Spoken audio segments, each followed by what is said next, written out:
Bonjour à tous, aujourd'hui on se retrouve pour une toute nouvelle vidéo et une vidéo qui me fait vraiment plaisir, ça me fait plaisir de la faire. Aujourd'hui on se retrouve pour le débrief du match entre la Lazio et Milan, une victoire 2-0 de Milan et il y a des choses à dire sur ce match et on va tout de suite commencer par nominer les buteurs qui sont aussi pour moi parmi les hommes du match. Il y a Christian Pulisic, lui homme du match direct, et Noah Okafor qui lui aussi a été très bon. Donc, ça me permet de rebondir sur le premier sujet de cette vidéo. Le match. Le match des attaquants. Parce que notre défense ces derniers temps a été solide, mais elle subissait beaucoup trop de contre-attaques. On a vu qu'on prend beaucoup de buts sur des contre-attaques. Par exemple, contre Cagliari, on a pris un but de Lovumbo sur une contre-attaque et parce que le milieu de terrain ou l'attaque, je me souviens plus, avait perdu le ballon. Et il retournait pas en défense et ça, c'est dommage. Et maintenant, on a vu une attaque différente. On a vu une attaque surtout avec Pulisic, une attaque qui revenait aussi un peu en défense, qui était efficace. Et pour moi, le meilleur homme de cette attaque, c'est clairement Christian Pulisic. Ce mec, c'est très simple, c'est un gars qui donne tout sur le terrain, mais tout. Je l'ai vu en première mi-temps tellement on était dégueulasse, parce que la première mi-temps a été dégueulasse. Tellement on était dégueulasse, il revenait en défense, mais genre il est ailier droit et il joue très haut, Pulisic. Il joue vraiment très très haut. Et il revient en défense, genre c'est sûrement celui qui a dû parcourir le plus de kilomètres dans le match. Je le voyais jamais marcher, jamais. Il faisait que courir. Et ça j'aime beaucoup. Ça j'aime beaucoup parce qu'il fait beaucoup d'efforts, il a conscience que c'est à lui de s'adapter. Parfois, il y a des clubs qui recrutent et derrière, les recrues, elles font un peu ce qu'elles veulent. Non, lui, c'est tout le contraire. Lui, il est vraiment là pour apporter quelque chose au Milan. Et je pense qu'il peut facilement, mais vraiment très facilement, devenir l'un des meilleurs ailiers droits au monde s'il continue sur sa lancée, parce que je suis désolée, mais à un moment, son placement, il est bon, ses dribblés sont bons, ses passes, elles sont bonnes, ses récupérations, elles sont bonnes, il dribble 4 joueurs en même temps. Non mais, que demander de plus? Et pendant que j'énumère, je vais mettre les actions desquelles je parle. Après, peut-être il y a des actions que je vais pas trouver, mais en tout cas, Christian Pulisic, pour moi, ça a été très solide. Très très solide. Et pas seulement pour le but qu'il a mis, mais aussi pour toutes ces raisons que je viens d'énumérer. Et on va parler aussi de son but. En deuxième mi-temps, bon, en première mi-temps, il a été bon. Il a fait un bon match, j'étais content de lui. Mais en deuxième mi-temps, il a été fantastique. Fantastique. Et c'est pas pour rien que c'est le capitaine de la National Team of United States, pour le dire en anglais. Et je suis vraiment contente de le revoir à un plein niveau après son match contre Hellas Vérone qui avait été un petit peu raté. Je suis vraiment contente de le voir. Désolée pour mes cheveux. Hein. Je suis vraiment contente de voir qu'il revient sur le toit du Milan. Et ensuite, Noah Okafor.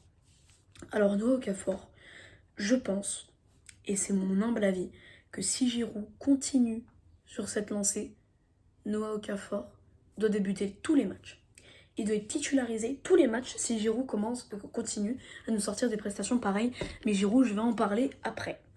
Okafor, il a été incroyable. Mais incroyable, pas dans sa finition particulièrement, parce que le but qu'il a mis, c'est un très bon but.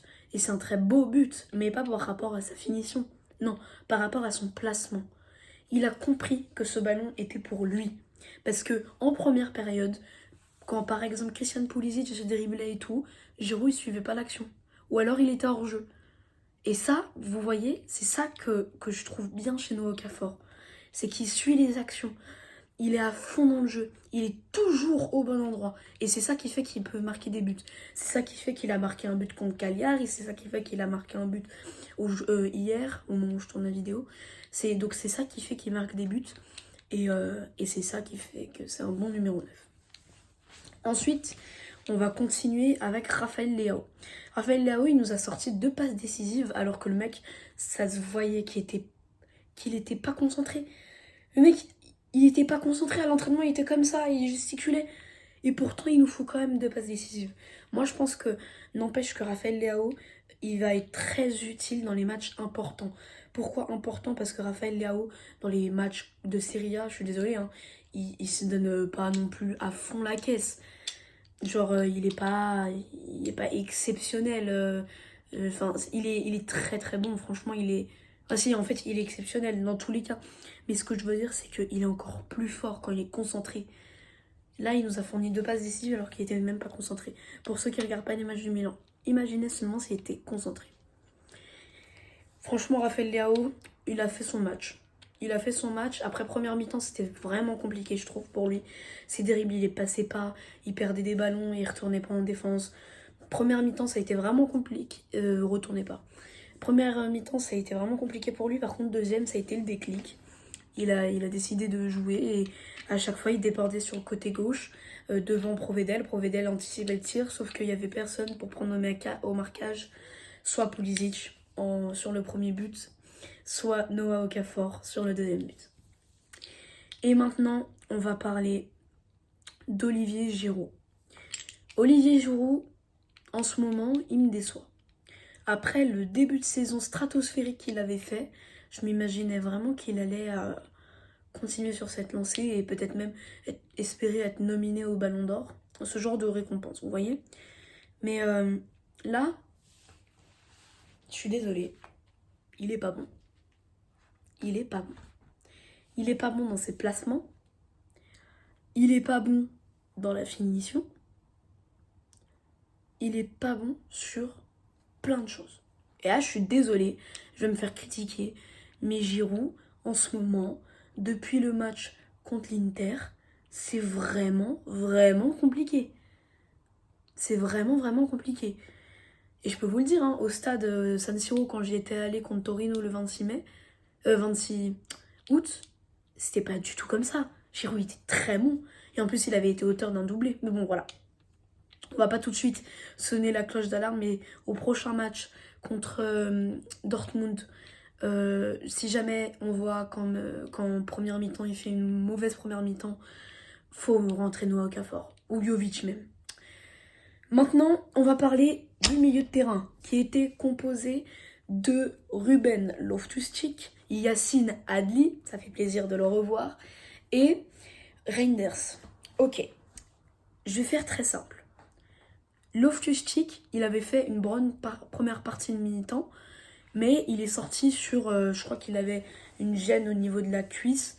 Alors rien de grave de manière présumée, il faudra que j'aille regarder sur le site du Milan, mais normalement il n'y a rien de grave.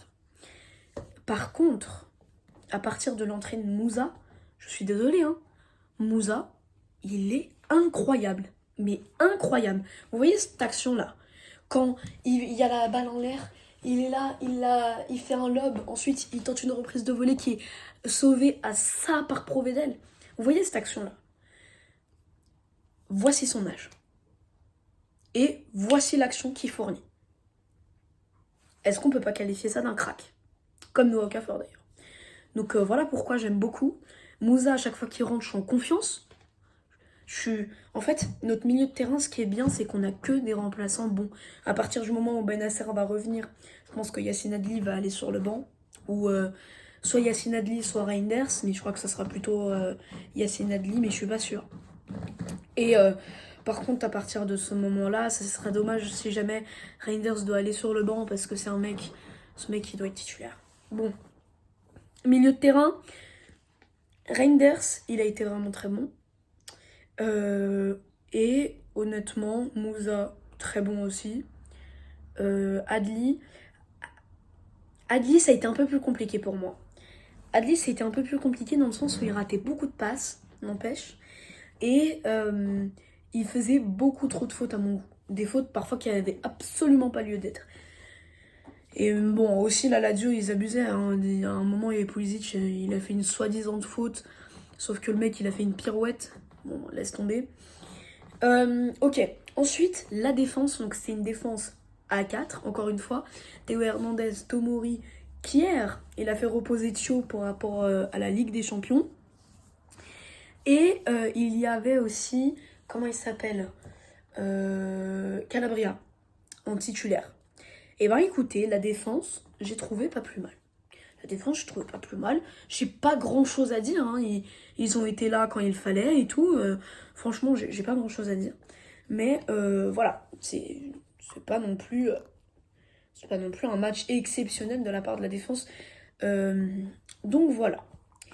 Ensuite, Mike Maignan, il a été bon. Franchement, il a été bon. Il a fait un moment, il a fait un dégagement avec la main. Je pense que je mets encore une fois l'action. Il fait un dégagement avec la main et tout. C'est bien d'avoir Mike Maignan dans les cages, vraiment. Pour ceux qui ne l'ont pas, je vous assure que c'est bien. Et bien, voilà, j'ai fait le tour de l'équipe. Donc maintenant, je vais attribuer des notes à chacun. Donc je les ai en tête, hein, vous inquiétez pas. À chacun, suivant les postes. Ok, donc Mike Maignan, comme il n'a pas eu grand chose à faire, je vais lui mettre un 6,5. Parce qu'il a fait son match, mais il a eu pas grand chose à faire. Ensuite, Tomori, eh ben écoutez, je vais lui mettre un 6,5 aussi, on l'a pas beaucoup vu, puisque on n'avait pas beaucoup de ballons très loin. Kier, je vais lui mettre un 6. Kier, il a été un petit peu moins bon que le reste de la défense, mais ça va, rien d'alarmant. Calabria, bah écoutez, je peux pas me prononcer, honnêtement, Calabria, il a pas été présent dans le match. Donc je vais mettre un 6,5 pareil, mais je sais pas si jamais vous avez des choses à dire en plus sur la défense, n'hésitez pas. Maintenant, pour le milieu de terrain, j'ai une idée un petit peu plus précise. Loftus-Cheek, honnêtement, je vais mettre un 6,5 parce qu'il n'a pas été là pendant très longtemps. Enfin voilà, c'est comme ça. Par contre, son remplaçant Moussa, alors Moussa, je lui mets 7,5. Il a été incroyable. Techniquement, précisément, il a été précis sur ses passes, sur ses dribbles, sur tout. Donc ça, j'aime beaucoup. Ensuite, non, il y a Reinders. Reinders, écoutez, et je vais lui mettre un 7. Il a été bon, hein. Reinders, il a été bon.